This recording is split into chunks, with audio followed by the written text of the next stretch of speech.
Слава народу-победителю! С праздником! С Днем Великой Победы! Ура!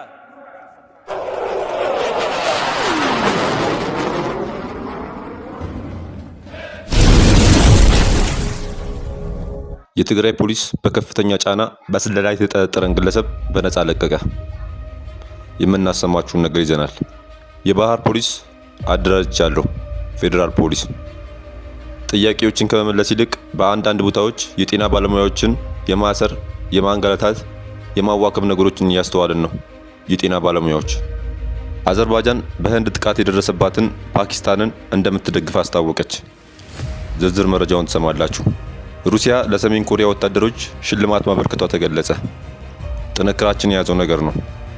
ሩሲያ የናዚ ጀርመን በሁለተኛ የዓለም ጦርነት በይፋ የተሸነፈበትን 80ኛ ዓመት የድል በዓሏን አክብራለች። አከባበሩን በስፋት እናየዋለን። አብራችሁን እንድትቆዩ የአክብሮት ግብዣችን ነው። በየዕለቱ የምንለቃቸው ዕለታዊ ትኩስ ዜናዎችን እንዲደርሳችሁ ሰብስክራይብ፣ ላይክ፣ ሼር ማድረግ እንዳትረሱ እያልን ወደ ዝርዝር መረጃዎች ወስዳችኋለሁ።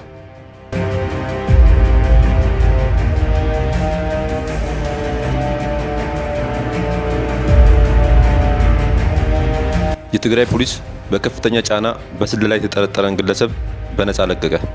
የትግራይ ፖሊስ ኮሚሽን በደረሰበት ከፍተኛ ጫና ምክንያት በስለላ በህገወጥ የድንበር ማቋረጥ፣ በሀገር ሉዓላዊነት ላይ ጉዳት በማድረስና ህዝብን በማነሳሳት ወንጀሎች የተጠረጠረውን ብርሃን ገብረ ጊዮርጊስ ወይም ለአፍታይ ተስፋ የተባለውን ግለሰብ በቁጥጥር ስር ካዋለ ከአንድ ቀን በኋላ በነፃ መልቀቁን አስታውቋል። ኮሚሽኑ ሚያዝያ 29 በፍርድ ቤት ትዕዛዝ ግለሰቡን በቁጥጥር ስር ያዋለው ከኤርትራ መንግስት የፕሮፓጋንዳ ሰው ከሆነው አወል ሳይድ ጋራ ቃለ መጠይቅ ማድረጉን ተከትሎ እንደሆነ ተገልጿል። ይሁን እንጂ ሚያዝያ 30 ፖሊስ ኮሚሽኑ ባወጣው መግለጫ ተቋማዊ ነፃነቱን ጠብቆ ምርመራ እንዳያከናውን ከአቅም በላይ የሆኑ ጫናዎች እንደደረሱበት በመግለጽ ግለሰቡን ለመልቀቅ መገደዱን አመልክቷል። ይህ ክስተት በበርካታ የትግራይ ተወላጆች መካከል ከፍተኛ ቅሬታን የፈጠረ ሲሆን ጫና ያሳደሩት ከአቅም በላይ የሆኑ አካላት እነማን እንደሆኑ እንዲገልጽ እየጠየቁ ይገኛሉ። የህግ የበላይነት ሊከበር ይገባል የሚሉ አስተያየቶችም በስፋት እየተሰሙ ነው። ለአፍታይ ተስፋና አወል ሳይድ በኤርትራ ምድር ያደረጉት ቃለ መጠይቅ ለእነዚህ ክስተት መነሻ እንደሆነ የሚነገር ሲሆን የቃለ መጠይቁ ዝርዝር ይዘት እስካሁን በግልጽ አልተረጋገጠም። የትግራይ ፖሊስ ኮሚሽን በዚህ ጉዳይ ላይ ተጨማሪ ማብራሪያ እንዲሰጥ ይጠበቃል። የባህር ፖሊስ አደራጅቻለሁ።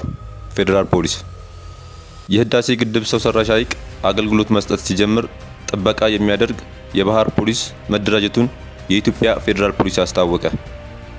የህዳሴ ግድብ የሚይዘው የውሃ መጠን 74 ቢሊዮን ኪዩቢክ ሜትር ሲሆን የሚሸፍነው የቦታ ስፋት ደግሞ 1680 ስኩዌር ኪሎ ሜትር መሆኑ ይታወቃል። ይህንን ረጅምና ስፋት ያለውን ሰው ሰራሽ ሐይቅ ለመጠበቅና በአካባቢው ሊፈጸሙ የሚችሉ ወንጀሎችን አስቀድሞ ለመከላከል የሚያስችል የፖሊስ ኃይል ማደራጀት አስፈላጊ ሆኖ ተገኝቷል ሲሉ በፌዴራል ፖሊስ የኢንስፔክሽንና ስታንዳርድ መምሪያ ኃላፊ ኮማንደር እስከዳር ብርሃን መግለጻቸውን የፕሬስ ድርጅት በዘገባው አመላክቷል። ከዚህ መነሻነትም የባህር ፖሊስ ወይም ኮስታል ፖሊስ ጋርድ መቋቋሙን ገልጸዋል ያለው ዘገባው የባህር ላይ ውንብድና መከላከል የሚያስችል ኃይልን ከትጥቅ ጋራ የማደራጀት ስራ እየተሰራ መሆኑን ተናግሯል ሲል አክሏል። ይህ ኮስታል ፖሊስ ጋርድ ወይም የባህር ፖሊስ ለመጀመሪያ ጊዜ በሀገራችን የተደራጀ መሆኑን ገልጸው በቀጣይ ከመንግስት በሚሰጠው ተልዕኮ መሰረት ስራውን በብቃት እንደሚወጣ ተናግረዋል። ባሳለፍነው ዓመት 2016 ዓ.ም የፌዴራል ፖሊስ ለህዳሴ ግድብና ለሌሎች የሀገሪቱ ሐይቆች ጥበቃ የሚውሉ ጀልባዎችን ላሰራ ነው ሲል መዘገቡ ይታወሳል። ጀልባዎችን የሚሰራቸው የመከላከያ ኢንጂነሪንግ ኢንዱስትሪ ኮርፖሬሽን መሆኑንም በወቅቱ ተጠቁሞ ነበር። ጥያቄዎችን ከመመለስ ይልቅ በአንዳንድ ቦታዎች የጤና ባለሙያዎችን የማሰር፣ የማንገላታት፣ የማዋከብ ነገሮችን እያስተዋልን ነው። የጤና ባለሙያዎች በተለይ ባለፉት 3 ሳምንታት በወቅቱ ምላሽ ሳያገኙ የቆዩ ላሏቸው ጥያቄዎች ምላሽ እንዲሰጣቸው እየጠየቁ የሚገኙ የጤና ባለሙያዎች ላይ የማዋከብና ማሰር ድርጊቶች እየተፈጸሙ ነው ሲሉ የጤና ባለሙያዎች ተናግረዋል። ምላሽ ካላገኙ ስራ ለማቆም እንደሚገደዱ ገልጸዋል። በዝርዝር እንዲህ ሲሉ አክለዋል። የጠየቅነው ጥያቄ የመኖርና ያለመኖር ነው። 12 ጥያቄዎችን ካቀረብን 25 ቀናት ሆኖናል። ጥያቄያችንም በግልጽ ከላይ እስከታች ላሉ አመራሮች ልከናል። ምላሽ ካላገኘን ለስራ ማቆም 4 ቀናት ናቸው የቀሩን። 4ቱን ቀናት ክፍት ያደረግነው ለወላጆች፣ ለድንገተኛ ህሙማን፣ ለእንቅስቃሴያችን እውቅና ለሌላቸው ታካሚዎች ነው። እስካሁን ለጥያቄዎቻችን አመርቂ ምላሽ የለም። ጥያቄዎችን ከመመለስ ይልቅ በአንዳንድ ቦታዎች የጤና ባለሙያዎችን የማሰር፣ ማንገላታት፣ ማዋከብ ነገሮችን እያስተዋልን ነው። ይህ በፍጹም ተገቢ ያልሆነ መሆንም የሌለበት ድርጊት ነው። ጥያቄያችን ምንም አይነት የፖለቲካ ይዘት የሌለው፣ ጥያቄው ዳቦ ምግቡን የተበላበት ነው ብለዋል። በተለያዩ ቦታዎች የጤና ባለሙያዎች ጥያቄ እንዳያቀርቡ እየተደረገ ነው። ለአብነትም በሲዳማ ክልል ክፍያ ይከፈለን ብለው ለጠየቁ ባለሙያዎች ከመክፈል ይልቅ ወደ እስር ቤት የመውሰድ ድርጊት ነበር። ጤና ባለሙያዎቹ ከህግ አግባብ ውጪ የሆነ ድርጊቶች ሲፈጸምባቸው ቆይተዋል። በዚህ ሰሞን ደግሞ እየተካሄደ ያለው በአዲስ አበባ ከተማ ነው። ባለሙያዎችን ማሰር፣ ማንገላታት፣ ማስፈራራት በብዙ ቦታ ላይ እየተከናወነ ያለ ድርጊት ነው። ድርጊቱ ግለሰቦች የሚፈጽሙት ነው። አሰሯቸው ተብሎ ከመንግስት አቅጣጫ ወርዶላቸው ነው ብለን እናምናለን። ነገር ግን ማንም ያደርገው ድርጊቱ አግባብ አይደለም። ጥያቄያችን የሚመለከተው አካል አይቶ የሚመልሰው ነው። ጥያቄ ያቀረብነው ጠቅላይ ሚኒስትር አብይ አህመድን፣ የጤና ሚኒስቴር መቅደስ ዳባን የሚመለከት ነው። ስለዚህ በየክልሉ ያሉ የፖሊስ አባላት፣ ሚሊሻዎች የጤና ባለሙያዎችን የማሰር ጥያቄውን የመመለስ ስልጣኑ ስለሌላቸው ከዚህ ድርጊታቸው እንዲቆጠቡ ከወዲሁ ማሳሰብ እንወዳለን። ውጤቱ አስከፊ ሊሆን ስለሚችል ማለት ነው። ራበኝ ጠማኝ ብሎ የሚጠይቅን ባለሙያ ማሰር፣ ማንገላታት በፍጹም ተቀባይነት የለውም። ባለሙያው ሊታሰር፣ ሊደበደብ፣ ሊንገላታ ይሆናል። በአዲስ አበባና በተለያዩ ክልሎች ተጀምሯል። እኛ ደግሞ ወደ ኋላ አንልም ነው ያሉት። የጤና ባለሙያዎቹ የመጨረሻ እርምጃ ያሉት ይሄን ነው። ለጥያቄዎቻቸው ምላሽ ካልተሰጣቸው ስለሚወሰደው የመጨረሻ እርምጃም በተመለከተም ምላሽ የማናገኝ ከሆነ ሙሉ ለሙሉ ስራ ለማቆም እንገደዳለን። ምክንያቱም የራባቸው ባለሙያዎች ማከም አይችሉም ብለዋል። አዘርባይጃን በህንድ ጥቃት የደረሰባትን ፓኪስታንን እንደምትደግፍ አስታወቀች። የአዘርባይጃን የውጭ ጉዳይ ሚኒስቴር ጄይሁን ከፓኪስታን ምክትል ጠቅላይ ሚኒስቴርና የውጭ ጉዳይ ሚኒስቴር መሐመድ ሂሳቅ ዳር ጋራ በፓኪስታንና በህንድ መካከል እየጨመረ ስላለው አለመግባባት መወያየታቸውን የአዘርባይጃን የውጭ ጉዳይ ሚኒስቴር አስታውቋል። ዳር ከሜይ 6 እስከ 7 ባሉት ቀናት የህንድ ሚሳኤል በፓኪስታን ላይ ስላደረሰው ጥቃት ለባይራሞቭ ገለጻ አድርገዋል። ጥቃቱ በዋናነት በሲቪል አካባቢዎች ላይ የደረሰ ሲሆን በደርዘን የሚቆጠሩ ሰዎች መሞታቸውን ተናግረዋል። ፓኪስታን የህንድ ወታደራዊ ተቋማትን ኢላማ በማድረግ ምላሽ ሰጥታለች ብለዋል። ዳር ስለ ሁኔታው ለማብራራት ለተለያዩ ሀገራት ባደረጉት ዲፕሎማሲያዊ ግንኙነት ለባይራሞቭ ማብራሪያ መስጠታቸውን መግለጫው ገልጿል። ባይራሞቭ በሲቪሎች ላይ ለደረሰው ጉዳት ሀዘናቸውን በመግለጽ አዘርባይጃን ከፓኪስታን ህዝብ ጋራ ያላትን አጋርነት ማረጋገጥ ትፈልጋለች ሲሉ ተደምጠዋል። ጥቃቶችን በማውገዝ ተጨማሪ ውጥረትን መከላከል አስፈላጊ መሆኑን በመግለጽ ሁሉም ወገኖች በዲፕሎማሲያዊ መንገድ የውሳኔ ሀሳብ እንዲከተሉ አሳስበዋል። ሁለቱ ሚኒስትሮች በሌሎች የጋራ ጉዳዮች ላይም ሀሳብ ተለዋውጠዋል።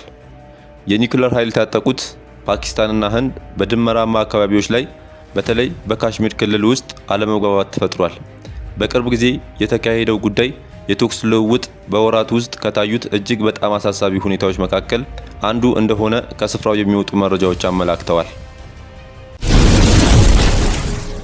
ሩሲያ ለሰሜን ኮሪያ ወታደሮች ሽልማት ማበርከቷ ተገለጸ።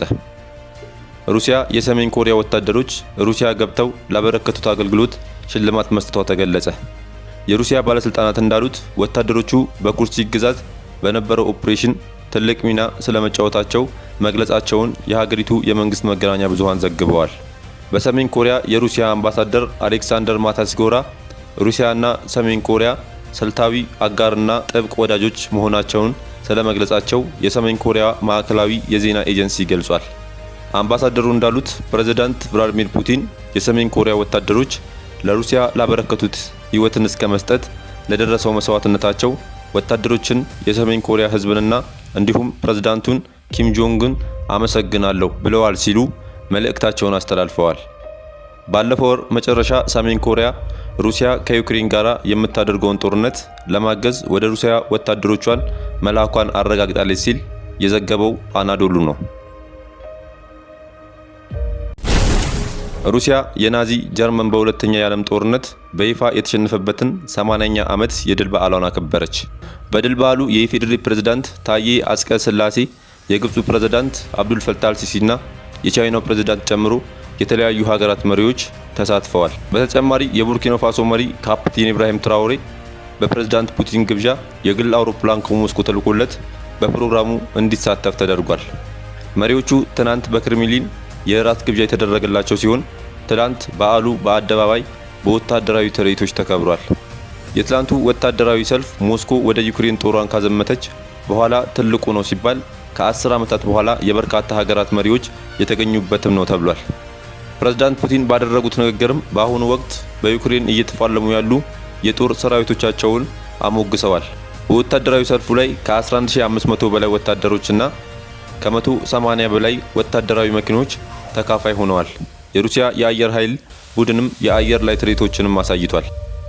የፑቲን የውጭ ጉዳይ አማካሪ ዩሪ ኡሻኮቭ ይህንን የጋራ በዓላችንን በማስመልከት ፕሬዝዳንት ፑቲንና ፕሬዝዳንት ትራምፕ ሀሳብ መለዋወጣቸውንና የእንኳን አደረሰ መልእክት እንደተለዋወጡ ለሚዲያዎች ገልጸዋል።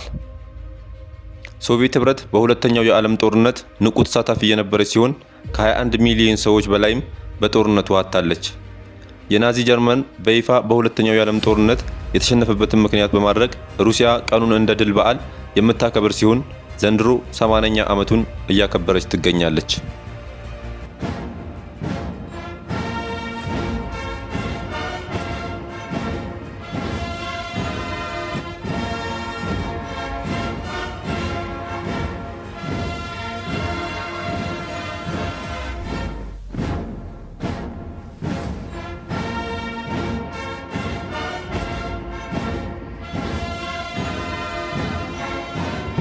ተመልካቾቻችን ለዛሬ የያዝናቸውን ርዕሰ ጉዳዮች እዚህ ላይ ቋጨን። ላይክ፣ ሼር፣ ኮሜንት በማድረግ ለቻናላችን ድጋፋችሁን መግለጽ እንዳዘነጉ እያልን ከሌሎች መረጃዎች ጋር ደግመን እስክንገናኝ ቸር ያሰማን።